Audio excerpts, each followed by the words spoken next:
কেকেআরের সমর্থকরা এখন একটু খুশি হয়ে যান, কারণ 2027 আইপিএলের আগে এমন দুটি পারফরমেন্স সামনে এসেছে যা কলকাতা নাইট রাইডার্সকে নিয়ে নতুন করে ভাবতে বাধ্য করেছে। একজন ব্যাট হাতে ঝড় তুলছেন আর একজন বল হাতে পুরো আগুন ধরিয়ে দিয়েছেন, যে 4 ওভারে মাত্র 7 রান দিয়ে 3টি উইকেট নিয়েছেন। হ্যাঁ, ঠিক শুনেছেন, 4 ওভারে মাত্র 7 রান। কিন্তু আসল প্রশ্ন হলো, এই পারফরমেন্সের পরে কেকেআর কি নতুন সমস্যায় পড়ে গেল, নাকি তারা সমস্যার থেকে বেরিয়ে এলো? বিশেষ করে টিম সেফার্ট আর ফিন অ্যালেনের মধ্যে কাকে রাখা হবে আর কাকে ছাড়া হবে? আর যে খেলোয়াড় কেকেআরে এতদিন ধরে নিজের ভরসা বলে প্রমাণ করে এসেছিল, সে কিন্তু আবার প্রমাণ করে দিল যে তার বিকল্প খুঁজে পাওয়া অতটা সহজ নয়। সব কিছু জানাবো আজকের ভিডিওতে, কারণ আজকের ভিডিওটা শুধু কেকেআরকে নিয়ে নয়, কারণ এই সময় বিভিন্ন লিগে বড় সড়ো খেলোয়াড়রা খেলছেন। দ্য 100 চলছে, ক্যারিবিয়ান প্রিমিয়ার লিগ চলছে, দিল্লি প্রিমিয়ার লিগও চলছে, আবার 2027 বিশ্বকাপে যোগ্যতা অর্জনের ম্যাচগুলিও চলছে। মানে চারিদিকে শুধু ক্রিকেট আর ক্রিকেট। আর আপনি যদি সত্যিকারে কলকাতা নাইট রাইডার্সকে ভালোবাসেন এবং কলকাতার প্রত্যেকটা খবর পেতে চান, তাহলে এখনই আমাদের চ্যানেলটি সাবস্ক্রাইব করে ভিডিওটি অবশ্যই লাইক করে দিন আর কমেন্টে গিয়ে লিখুন আমি কেকেআর।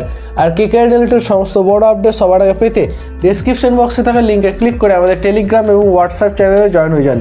চলুন এবার আসল ঘটনাটা জানা যাক। সবার আগে কথা বলি দ্য 100-এ। এখানে কেকেআরের জন্য প্রথম বড় খবরটা এসছে টিম সেফার্ট, কেকেআরের সঙ্গে যার নাম ছিল অনেক সময় আলোচনার। এই ম্যাচে ব্যাট হাতে দারুণ খেলেছেন তিনি। মাত্র 34 বলে 55 রান করেছেন, স্ট্রাইক রেট ছিল প্রায় 161। মানে শুরু থেকে আক্রমণাত্মক ক্রিকেট, বল দেখলি সেটাকে মেরেছেন। কোনো সময় মনে হয়নি যে তিনি শুধু রান করতে নেমেছেন, তিনি একটা আক্রমণাত্মক মানসিকতা নিয়ে ব্যাটিং করছেন, সেটাই মনে হচ্ছে। আর সেখানেই কেকেআরের সামনে একটা মজার সমস্যা তৈরি করে দিচ্ছে, কারণ ফিন অ্যালেনও সাম্প্রতিক সময়ে ব্যাট হাতে ভালো পারফরমেন্স করছেন। ফলে কেকেআর যদি ভাবে কাকে রাখবে আর কাকে ছাড়বে, তখন বিষয়টা মোটেও সহজ হবে না। একদিকে ফিন অ্যালেন আর অন্যদিকে টিম সেফার্ট। আইপিএল 2026-এ টিম সেফার্ট নিজের সেরা সময় দেখাতে পারেননি, বরং বলা যায় প্রত্যাশা অনুযায়ী পারফরমেন্স করে ধরতেও পারেননি। কিন্তু এখন আবার অন্য লিগে সুযোগ পেয়ে তিনি নিজের ব্যাটিংয়ের দক্ষতা দেখাচ্ছেন। আর এটাই ক্রিকেটের মজা। একটা টুর্নামেন্টে আপনি ব্যর্থ মানি যে আপনার গল্প শেষ, সেটা কিন্তু নয়। পরে সুযোগের জন্য একজন ক্রিকেটার নতুন ছবি, একদম নতুন ইমেজ তৈরি করতে পারে নিজের। আর সেফার্ট এখন ঠিক সেটাই চেষ্টা করছেন। তাই কেকেআরের জন্য প্রশ্নটা আরও বড় হয়ে গেল, ফিন অ্যালেনকে রাখবে নাকি টিম সেফার্টকে রাখবে, নাকি দুজনাকেই কোনোভাবে জায়গা দেবে দলে, এবং সেটাই চেষ্টা করে, সেটাই এখন দেখার। এখন তার উত্তর দেওয়াটা কিন্তু খুব কঠিন। তবে একটা বিষয় পরিষ্কার, কেকেআরের ব্যাটিং বিভাগের প্রতিযোগিতা বাড়ছে। এবার একটু অন্য দলগুলোর দিকে তাকাই, কারণ সব খবর কিন্তু সুখের নয়। জস বাটলার এই ম্যাচে 4 বল খেলে মাত্র 1 রান করেছেন, খুব ছোট ইনিংস, তাই এখান থেকে বড় সিদ্ধান্ত নেওয়া ঠিক হবে না। কিন্তু পারফরমেন্স দিক থেকে অবশ্যই এটা তার জন্য একটা ভালো খবর নয়। গুজরাটের জন্য আরও একটা চিন্তার জায়গা আছে। জোসেন হোল্ডার ব্যাট করতে নেমে সেরাটা দিতে পারেননি, আর ক্লাসেনের অবস্থা খুব একটা ভালো নয়। ক্লাসেন ডাককে আউট হয়ে ফিরে গেছেন ডাক আউটে। এই নামটা কিন্তু গুরুত্বপূর্ণ, কারণ তিনি অনেক বড় অঙ্কের পারিশ্রমিক পান, তাই তার কাছে থেকে প্রত্যাশা অনেক বেশি।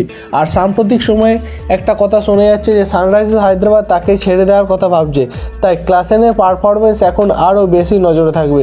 কিন্তু এত সব খবরের মাঝে এবার আসছে সেই পারফরমেন্স যেটা কেকেআরের সমর্থকদের মুখে হাসি এনেছে। কারণ এবার আমরা চলে যাব ক্যারিবিয়ান প্রিমিয়ার লিগে। এই লিগে আইপিএল এর অনেক তারকা খেলছেন, তাই এখানে একজন খেলোয়াড় ভালো করলি সেটা শুধু তার নিজের দলের জন্য নয়, আইপিএল এর ফ্র্যাঞ্চাইজের জন্য গুরুত্বপূর্ণ হয়ে যায়। আর এখানেই দেখা গেল কেকেআরের আসল শক্তি। নামটা নিশ্চয়ই আপনারা জানেন, সুনীল নারায়ণ। এই মানুষটাকে নিয়ে যত বলা যায় ততই কম। সুনীল নারায়ণ 4 ওভার বল করেছেন এবং তার মধ্যে একটি ওভার ছিল মেডেন।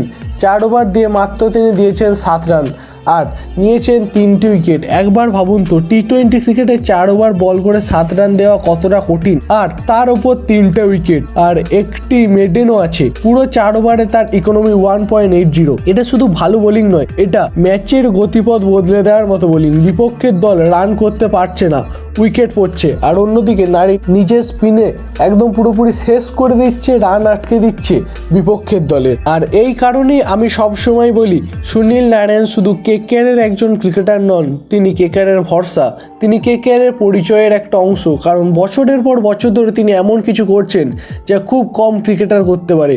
অনেক বড় ব্যাটার তার বল বুঝতে সমস্যায় পড়ছেন। চাপের সময় তাকে ব্যবহার করা হচ্ছে, এমনকি সুপার ওভারেও তার উপর ভরসা করা হচ্ছে এবং তিনি সেই ভরসার মর্যাদা দিচ্ছেন।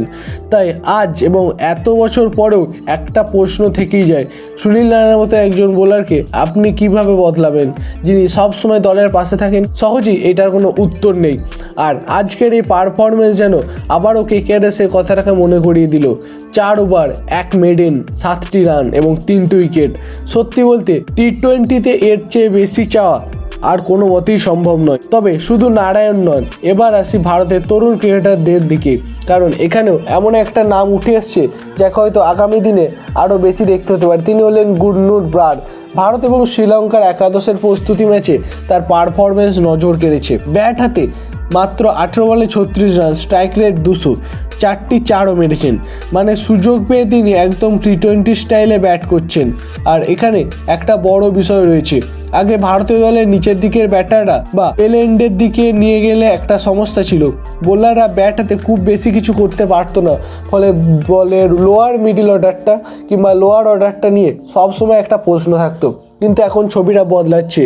গুরনুর ব্রাড তার একটা উদাহরণ। সারাংশ জৈন ব্যাট হাতে 22 রান করেছেন। মানে শুধু বল করলেই হবে না, এখন নিচের দিকে ক্রিকেটাররা ব্যাট হাতে রান করারও ক্ষমতা দেখাচ্ছেন। আধুনিক ক্রিকেটে একটা যেটা বিশাল ব্যাপার, কারণ ম্যাচের শেষের দিকে 20 থেকে 30 রান অতিরিক্ত রান একসময় ম্যাচের ফলাফল বদলে দিতে পারে। আর গুরনুর ব্রাড আর একটা ভালো দিক হলো তিনি শুধু ব্যাট করতে পারেন এমন নয়, বল হাতেও অবদান রাখছেন। এই ম্যাচে তিনি একটি উইকেটও নিয়েছেন, তাই তাকে নিয়ে আলোচনা হওয়াটা অস্বাভাবিক কিছু নয়। কিন্তু এখানে একটা প্রশ্ন আছে, ভবিষ্যতে যদি গুজরাট তাকে দলে রাখে তাহলে কি তিনি নিয়মিত সুযোগ পাবেন? কারণ সামনে যদি 2027 বিশ্বকাপের কথা ভাবা হয়, তবে অভিজ্ঞতা এবং সাম্প্রতিক পারফরমেন্স দুটোকেই গুরুত্ব দেওয়া হবে। মোহাম্মদ সিরাজ আছেন, প্রসিদ্ধ কৃষ্ণা আছেন, গুরনুর ব্রাডও নিজের দাবি তুলে ধরছেন। তাহলে সুযোগটা কে পাবেন? এই লড়াইটা কিন্তু খুব আকর্ষণীয় হতে চলেছে। আর গুজরাটের জন্য বর্তমানের পরিস্থিতি খুব একটা স্বস্তির নয়, কারণ শুধু বাটলার নয়, জেসন হোল্ডারও ভালো করতে পারেননি, মোহাম্মদ সিরাজও উইকেট পাননি, প্রসিদ্ধ কৃষ্ণাও উইকেট নিতে পারেননি, আর তার উপরে শুভমন গিলের চোটের কারণে মাঠের বাইরে আছেন। অর্থাৎ গুজরাটের জন্য একসঙ্গে অনেকটা চিন্তার কারণ তৈরি হয়েছে। অবশ্য কিছু খারাপ নয় এটা। গুরনুর ব্রাড বল হাতে একটি উইকেট নিয়েছেন, মানব সুতারও 2টি উইকেট নিয়েছেন, কুলদীপ যাদবও 2টি উইকেট পেয়েছেন। তাই দলের মধ্যে কিন্তু ইতিবাচক দিকও অবশ্যই আছে, কিন্তু বড় তারকারা যখন একসঙ্গে ছন্দে থাকেন না, তখন দলের ওপর অনেকটাই চাপ তৈরি হয়। আর ঠিক কেকেআরের পরিস্থিতিও তুলনামূলক একটু আলাদা, কারণ কেকেআরের ক্রিকেটাররা বিভিন্ন জায়গায় নিজেদের উপস্থিতি জানান দিচ্ছে। একদিকে টিম সেফার্ড রান করছে, অন্যদিকে সুনীল নারায়ণ বল হাতে ম্যাচ উইনিংয়ের উইকেট নিচ্ছে, আর রবম্যান পাওয়েলও মেজর লিগের ক্রিকেটে ব্যাট হাতে ভালো ছন্দে আছেন। কেকেআরের একাধিক ক্রিকেটার এখন নিজেদের ফর্ম দেখাচ্ছেন। আর একটা বিষয় এখন মনে রাখা দরকার, লিগ ক্রিকেটে পারফরমেন্স মানেই যে পরের আইপিএলে একইভাবে পারফরমেন্স হবে সেটা কিন্তু নয়, কিন্তু ভালো ফর্ম অবশ্যই আত্মবিশ্বাস বাড়ায়। আর ফ্র্যাঞ্চাইজিগুলো যখন ভবিষ্যতে দল তৈরি করে তখন এই পারফরমেন্সগুলো নজরে রাখে। সেই কারণেই টিম সেফার্ডের 55 রান খুব গুরুত্বপূর্ণ, রবম্যান পাওয়েলের ভালো ব্যাটিং খুব গুরুত্বপূর্ণ, আর সুনীল নারায়ণের 7 রানে 3 উইকেট তো আলাদা করে কিছু বলতেই হবে না। এবার আসি রাজস্থান রয়্যালসের কথায়। ভারত এবং শ্রীলঙ্কার প্রস্তুতি ম্যাচে রবীন্দ্র জাদেজা ব্যাট হাতে 63 রান করেছেন। রাজস্থানের জন্য এটা একটা বড় ইতিবাচক খবর, কারণ জাদেজা এখন এমন একজন ক্রিকেটার যিনি ব্যাটিং এবং বোলিং দুই জায়গাতেই দলের জন্য কাজে আসতে পারেন। তার সঙ্গে একজন অলরাউন্ডার ভালো ফর্মে থাকা মানে দলের আলাদা ভরসা একটা বেড়ে যাওয়া। অন্যদিকে যশস্বী জয়সওয়াল এই ম্যাচে বড় রান করতে পারেননি, তবে একটা ম্যাচ দিয়ে কাউকে বিচার করা ঠিক হবে না, ক্রিকেটের ফর্ম ওঠানামা করবেই। আর ওই পুরো ঘটনার একটা বিষয় কিন্তু পরিষ্কার হয়ে যায়, 2027 বিশ্বকাপ এখনও অনেক দূরে মনে হলেও ক্রিকেটারদের লড়াই এখন থেকেই শুরু হয়ে গেছে। কে নিজেকে প্রমাণ করবেন, কে নিয়মিত সুযোগ পাবেন, কে বড় মঞ্চের জন্য নিজের নাম সামনে নিয়ে আসবেন, এই প্রশ্নগুলির উত্তর ধীরে ধীরে পাওয়া যাবে। আর আজকের পারফরমেন্স এই গল্পের ছোট ছোট অধ্যায়। কেকেআরের জন্য সবথেকে বড় খবর অবশ্যই সুনীল নারায়ণ, 4 ওভারে 7 রান আর 3 উইকেট। এই পরিসংখ্যান দেখলেই বোঝা যায় তিনি এখনও ভয়ঙ্কর ছিলেন। আর টিম সেফার্ডের 34 বলে 55 রান কেকেআরের নির্বাচকদের সামনে নতুন একটা প্রশ্ন তুলে দেয়। ফিন অ্যালেনও মনে করেন যে তিনি ভালো পারফরমেন্স করছেন, সেফার্ডও ভালো করছেন, তাহলে শেষ পর্যন্ত কাকে রাখা হবে সেই প্রশ্নের উত্তর হয়তো সময়ই বলে দেবে।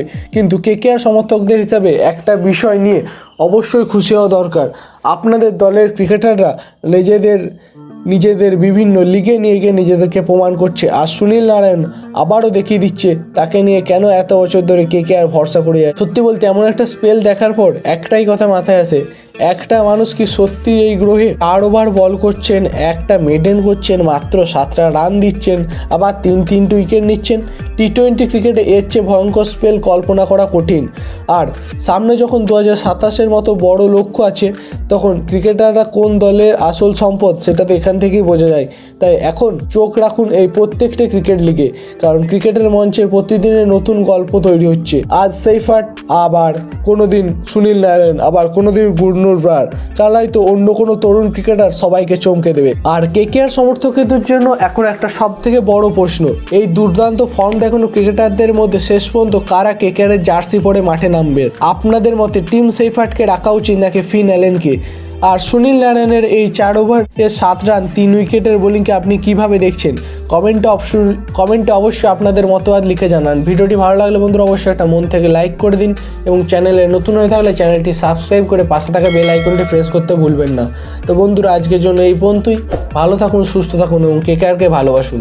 জয় হিন্দ, জয় KKR।